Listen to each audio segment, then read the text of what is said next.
80 post course को लेकर भी फैसला होना है। अभी राज्य चयन आयोग की ओर से 2022 में 80 पोस्ट कोर्स पर विज्ञापन जारी किया गया था, जिसमें 1423 कुल पद हैं 80 पोस्ट कोर्स में, और 3,41,242 युवाओं ने आवेदन भी किया था। लेकिन दोबारा से इन पदों को विज्ञापित किया जा सकता है और इसी संदर्भ में सरकार को राज्य चयन आयोग ने पत्र भेजा है कि क्या दोबारा से आवेदन मांगे जाएंगे इन पोस्ट कोर्स के लिए, और आयु सीमा में भी क्या कोई छूट सरकार की ओर से दी जाएगी। हालांकि अभी देखिए इसका कोई जवाब आया नहीं है, लेकिन जवाब आने के कई दिनों तक भी यहाँ ये प्रक्रिया शुरू नहीं होने वाली है, यानी कि दोबारा से अगर आवेदन लेने होंगे और अभी ये जवाब आ भी जाता है तो काफ़ी दिन फिर अभ्यर्थियों को रुकना पड़ेगा। इसका बड़ा कारण ये है कि अभी पोर्टल को लेकर भी मीटिंग होना बाकी है। नया पोर्टल राज्य चयन आयोग की ओर से बनाया जाएगा और इसके लिए 17 और 18 फरवरी को हमीरपुर में बैठक रखी गई है, और जब तक ये पोर्टल फाइनल नहीं होता है तब तक आवेदन नहीं लिए जाएंगे। तो इसीलिए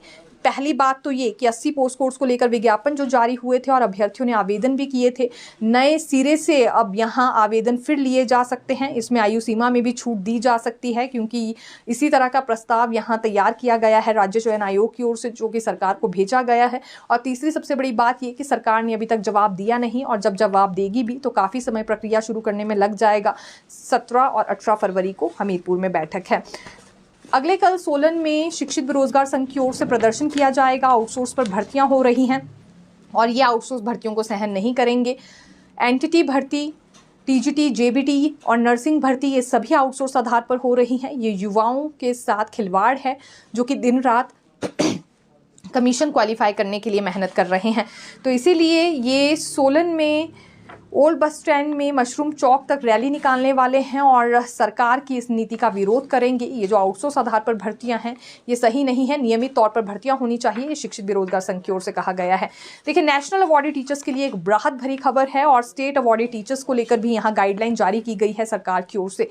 जो नेशनल अवॉर्डी टीचर्स हैं उन्हें रिटायरमेंट के बाद 2 साल का एक्सटेंशन दिया जा सकता है, और स्टेट अवॉर्डी टीचर्स को भी 1 साल तक का एक्सटेंशन मिलेगा सर्विस के बाद, यानी कि रिटायरमेंट के बाद। लेकिन जब रिटायरमेंट के लिए 6 महीने की अवधि रहेगी तो उस वक्त इन्हें अप्लाई करना होगा, तभी इस लाभ को ये उठा सकते हैं। और दूसरी बड़ी बात, national state awardee teachers shall have to exercise this option 6 months prior to their. जैसा कि हमने कहा कि रिटायरमेंट से 6 महीने पहले इन्हें इसके लिए अप्लाई करना होगा, उसके बाद ही ये सुविधा मिल सकती है। लेकिन यहाँ अवॉर्डी टीचर्स ने ये उम्मीद नहीं की होगी कि देखिए बिन मांगे ही उन्हें सर्विस में एक्सटेंशन मिल जाएगा। हालांकि ऑप्शन है, अगर टीचर्स लेना चाहते हैं तो ले सकते हैं, और अगर कोई रिटायरमेंट पीरियड ही अपना एंजॉय करना चाहता है तो ज़रूरी नहीं है उसे ये एक्सटेंशन लेना है। इसीलिए अप्लाई करने के लिए भी इसमें कहा गया है।